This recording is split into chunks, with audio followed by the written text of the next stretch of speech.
नमस्कार मंडळी, welcome back to my channel. मी शिवानी तुम्हा सगळ्यांचं स्वादस्वाद किचन ह्या यूट्यूब चॅनलवर अगदी मनापासून स्वागत करते. तर आज आपण ना शिल्लक राहिलेल्या कणकेपासून एक मस्त आणि भन्नाट रेसिपी बनवणार आहोत.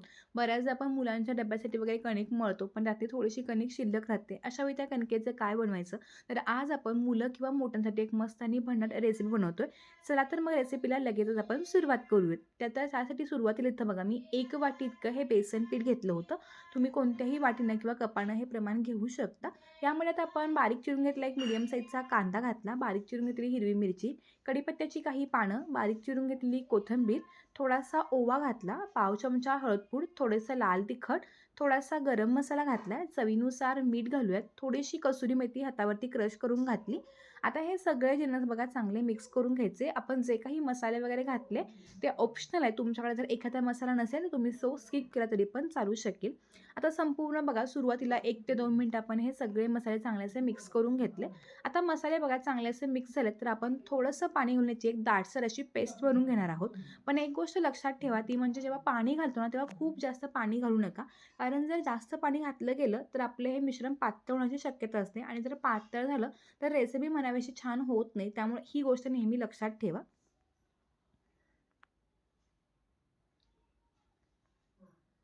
तर अशा पद्धतीने बघा मी थोडं असं पाणी घालून याची एक दाटसर अशी पेस्ट बनवून घेते.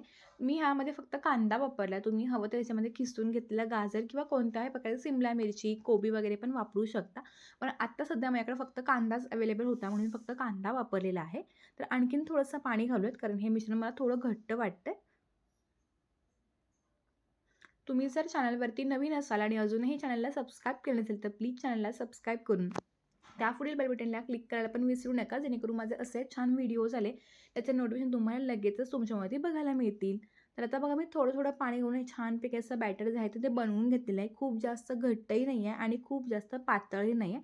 तर अगदी बघा अशा पद्धतीने आपण हे बॅटर बनवून घेतलं. आता हे एका साईडला ठेवूयात. त्यानंतर आपण जी कणिक घेतली होती तर ती कणिक घेतली. तुमच्याकडे जर शिल्लक कणिक नसेल तुम्ही तर एखादी ताजी कणिक पण मळून घेऊ शकता. त्यातला एक गोळा काढून घेतला आणि गव्हाच्या पिठामध्ये बुडवून बघा मी अशा पद्धतीने तो लाटून घेते. आता जेव्हा आपण ही पोळी लाटतो ना, तेव्हा ती अंडाकार लाटायची आणि त्याबरोबर थोडीशी जाडसर लाटायची, जेणेकरून जेव्हा ती तयार करून घेतलेलं बॅटर घालतो, तेव्हा ते अजिबात तुटणार किंवा फाटणार नाही. त्यामुळे ह्या गोष्टीची तुम्ही नेहमी काळजी घ्या. आता तुम्ही तर बघू शकताय मी अशा पद्धतीने अंडाकार आकारामध्ये लाटून घेतलेलं आहे. हे छानपैकी लाटून झालं आणि थोडंसं जाडसर पण मी लाटलंय. आता ह्यावरती आपण जे मगाशी बेसनचं बॅटर करून घेतलं, त्यातलं 2 चमचे आपण घालून घेणार आहोत. आता हे संपूर्ण पोळीवरती बघा आपण एकसमान असं पसरवून घेणार आहोत. यामध्ये आपण गरम मसाला, कसुरी मेथी वापरलेली आहे. त्याबरोबर धणे जिऱ्याची पूडही वापरली. त्यामुळं काय होतं ह्या रेसिपीला खूप छान चव येते. आता हे सगळीकडे अशा पद्धतीने पसरवून झालं, की तुम्हाला व्हिडिओमध्ये दिसणार अगदी त्या पद्धतीने आता आपण ह्याला फोल्ड करून घेणार आहोत.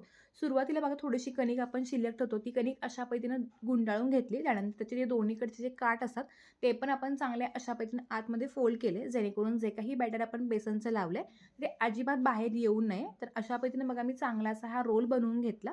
हा रोल बनवताना एकच गोष्ट लक्षात ठेवायची म्हणजे रोल जो आहे तो टाईट बनलेला असावा आणि याच्या ज्या काही कडा आहेत त्या आपण चांगल्या अशा पॅक करून घेणार आहोत. तर आपला जो पहिला रोल आहे तो अगदी मस्तपैकी तयार झालेला आहे. दोन्ही कडा पण बघा चांगल्या अशा मी सील करून घेतलेल्या आहेत. आता हा जो तयार रोल आहे तो आपण तेल लावून ठेवलेल्या चाळणीमध्ये ठेवणार आहोत. पण त्यापूर्वी आपण अशा पद्धतीने रोलला थोडंसं तेल लावून घेऊयात. जेणेकरून हा रोल पण खाली चिकटणार नाही. जरी आपण चाळणीला तेल लावलं असेल तरी पण अशा पद्धतीने रोलला तेल लावल्यामुळं हे रोल अजिबात खाली चिकटत नाहीत. तर अगदी अशाच पद्धतीने आपण जो दुसरा रोल आहे तर तो पण ह्यामध्ये ठेवणार आहोत. मी तुम्हाला आणखीन ती प्रोसेस दाखवते जेणेकरून तुमच्या ही प्रोसेस पूर्णपणे लक्षात येईल. जी पोळी होती ती मी अशा पद्धतीने अंडाकारामध्ये लाटून घेतली आणि जे काही बॅटर होतं ते अशा पद्धतीने घालून घेतलं. बॅटर जर पातळ असेल ना तर त्या पोळीवरती राहत नाही आणि पोळी पण काय होतं मग फाटण्याची शक्यता असते. त्यामुळे मात्र ही गोष्ट लक्षात ठेवा. ते बॅटर आहे ना थोडंसं जाडसर असं पसरवून घ्या आणि जरी तुमचं बॅटर थोडंसं पातळ झालं तर त्यामध्ये तुम्ही पुन्हा बेसन पीठ घालू शकता जेणेकरून ते थोडंसं दाटसर बनेल. आणि फोल्ड करायची मात्र जी मेथड आहे ती तुम्ही अशीच वापरा जेणेकरून जे बॅटर आपण आतमध्ये घातले ते अजिबात बाहेर येणार नाही आणि त्याबरोबरच त्यामुळे आपली जी रेसिपी आहे त्याची चव पण खूप छान लागेल. बऱ्याचदा मुलं शाळेतून घरी आले की काहीतरी मागून हट्ट करतात. जर तुम्ही शाळेतून यायच्या आधी ही रेसिपी बनवलं, तर ही रेसिपी 2 दिवस आरामात टिकते आणि त्यामुळे चव पण खूप छान लागते. त्यामुळे एकदा ही रेसिपी नक्की बनवून बघा. दोन्ही रोल तयार झालेले आहेत. तर ते दोन्ही रोल बघा मी अशा पद्धतीने चाळणीमध्ये ठेवले. त्यानंतर इथं बघा वाफवण्यासाठी एका भांड्यामध्ये मी पाणी ठेवलं होतं.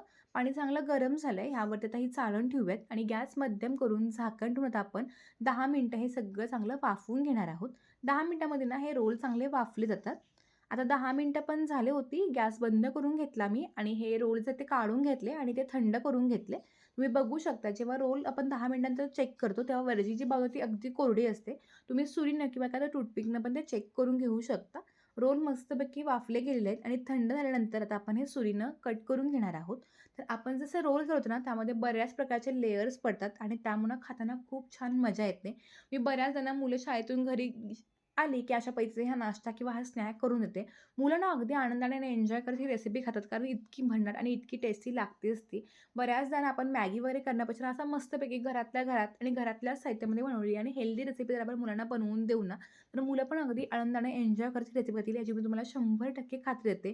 तुम्हाला पण जर माझी आजची रेसिपी आवडली असेल, तर व्हिडिओला लाईक करा आणि व्हिडिओ शेवटपर्यंत बघून छान कमेंट्स पण करायला विसरू नका.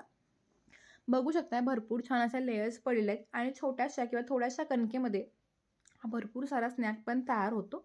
आतमध्ये जे आपण स्टफिंग वापरलं ते पण अगदी खमंग होतंच. आता बघा अजून एक पुढची स्टेप करूयात.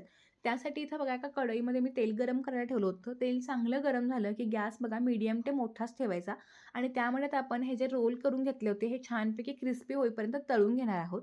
तुम्हाला जर हे जास्त तेलामध्ये नको असेल, तर तुम्ही थोडेसे शॅलो फ्राय पण करू शकता. त्याने पण ते रोल छान कुरकुरीत आणि अगदी मस्त लागतात. तुमच्या प्रत्येकाच्या चॉईसप्रमाणे तुम्ही हे तळू किंवा मग शॅलो फ्राय पण करू शकता. अगदी मस्त आणि कुरकुरीत टोमॅटो सॉस किंवा कोणत्याही चटणीसोबत ना तर अप्रतिम लागतात. आणि ह्या रिमझिमच्या पावसामध्ये जर तुम्ही अशी रेसिपी बनवून द्याल ना मुलांना, तर मुलंच काय फक्त मोठेही तुमचे आनंदानं उड्या मारत ही रेसिपी खातील, याची मी तुम्हाला 100% खात्री देते. तुम्हाला जर माझ्या रेसिपी पाहायला आवडत असतील, तर माझे व्हिडिओ कोणत्या गावातून किंवा कोणत्या शहरातून बघताय हे मला कमेंट करून सांगायला विसरू नका. आता इथं बघा साधारणपणे 4 ते 5 मिनिटं झाल्यात. मस्त असा सोनेरी रंग पण आलाय. तेल निथून आता हे रोल्स काढून घेऊयात आणि अगदी अशाच पद्धतीने आपण बाकी सगळे जे रोल करून घेतले होते, ते पण छानपैकी फ्राय करून घेऊयात.